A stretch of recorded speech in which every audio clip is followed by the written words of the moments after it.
addition to the engagement with private and non-profit sectors, we also have different elements of the federal government working together to create a unified stance against cyber threats. Obviously, as you look on the board here, some of the folks that you would guess would be a part of this effort, some you would not. Obviously, the National Security Agency, NSA, or even the National Intelligence Agency, but Social Security Administration. Well, obviously, a lot of information on Americans there as well. So you want them to be secure and taking part in this also. As you can see, the campaign has support from various private sector, industry, nonprofit, as well as the federal government sector agencies that we see up here.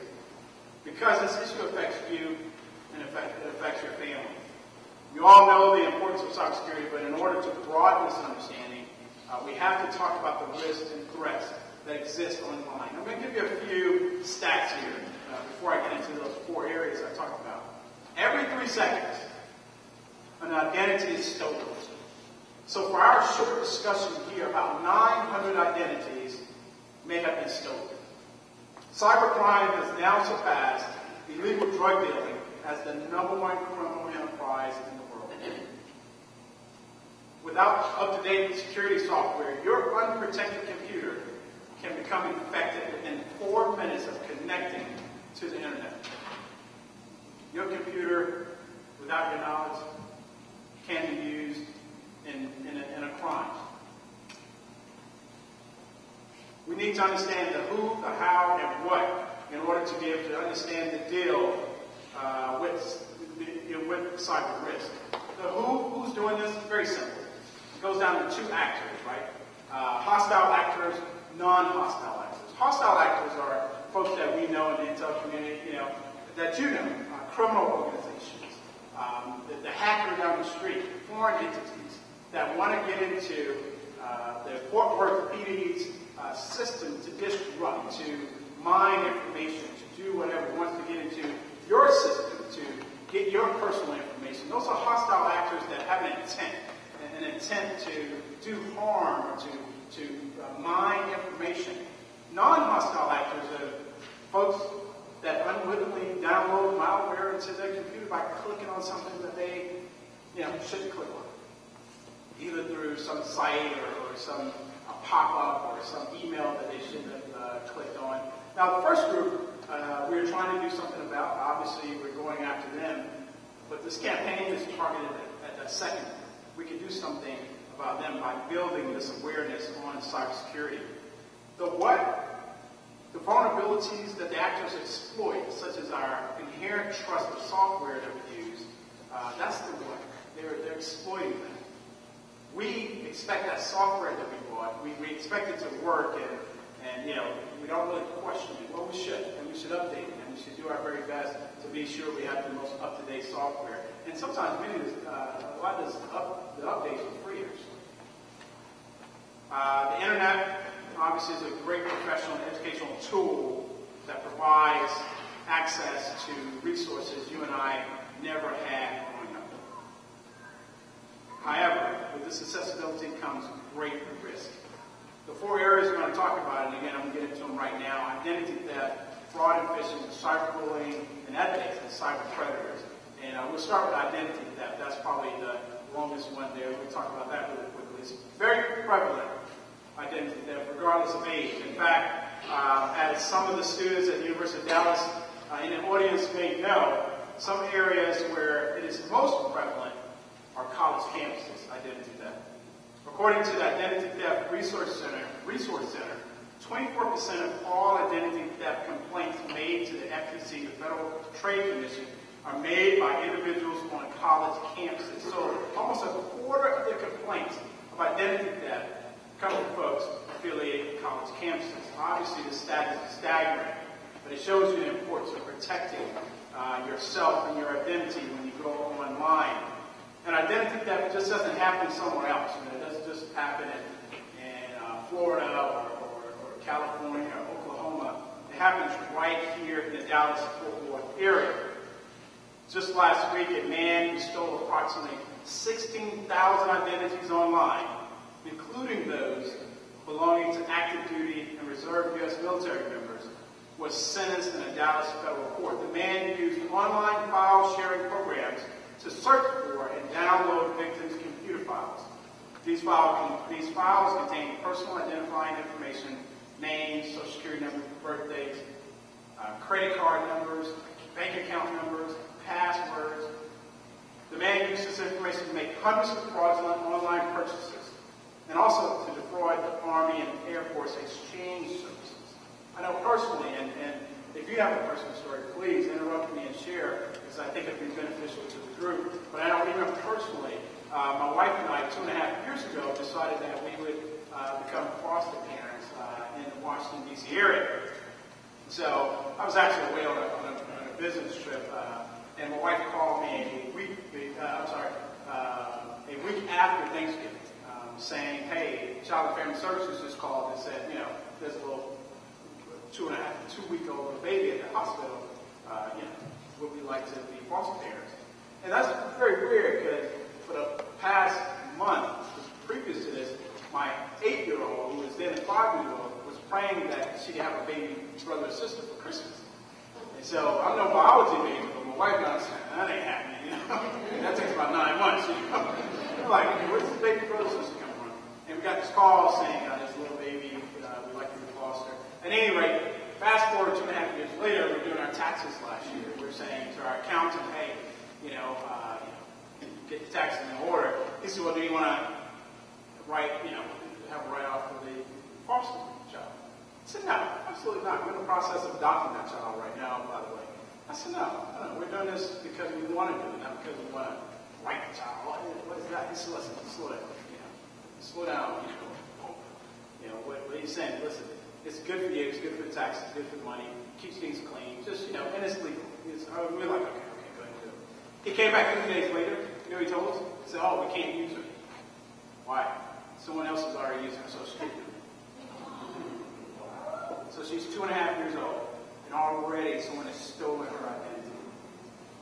So we're about 90% there in terms of adopting her, which we're very excited about. But a part of the petition is to also petition for a new Social Security, which, they've not objected to once they heard what had happened. So as you can see, we need to do all we can to protect our community. We need to do all we can to protect our children. We need to do all we can to protect ourselves from those evil people who are looking to steal our identity. Here are some tips. Social Security numbers, account numbers, passwords are examples of information to keep private. Remind people in your community, friends, colleagues, children who are old enough to choose a password that's easy for them to remember but hard for someone else to guess. Most teens and adults choose passwords according to a set of 20 questions.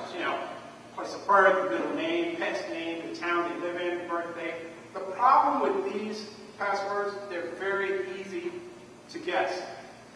My colleague Greg Hart and I, we probably can sit down with each of you for about an hour or so and talk to you about where you're from, kids' names, mother's maiden name. We go to a couple of things, just in general conversation. I guarantee you'd be astonished at how close we come to choosing your password. That's just us sitting down with you for an hour. By the way, we don't go around doing that. But if we had to, I guarantee we could. There's no doubt. It would be very surprising to me if a third of you don't have 4 words somewhere in your passwords, right? And for those who are really clever, you have 4 words, 1, right? So, they'll never break this. They'll never get the 1. But choosing a strong password is actually the first line of defense.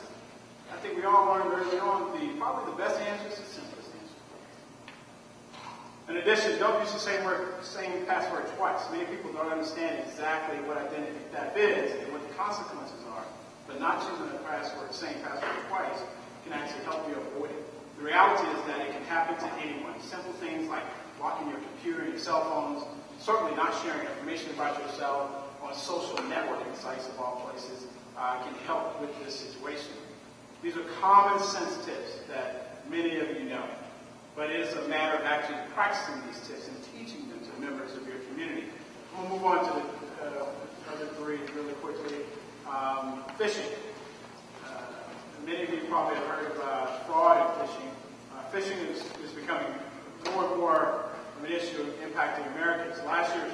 70% of phishing attacks targeted colleges' online portals that provide access to student services, and 30% actually target web-mail services. These attacks tend to be more technical, making them more difficult to identify. Some attacks mimic a college's email or their online portal, and phishers steal student login information and passwords. Certainly, often an attacker may send an email, seemingly from a reputable school source, with a link to pictures, with a current event or something of that nature, and it's malware, or they're trying to get onto your system through malicious intent.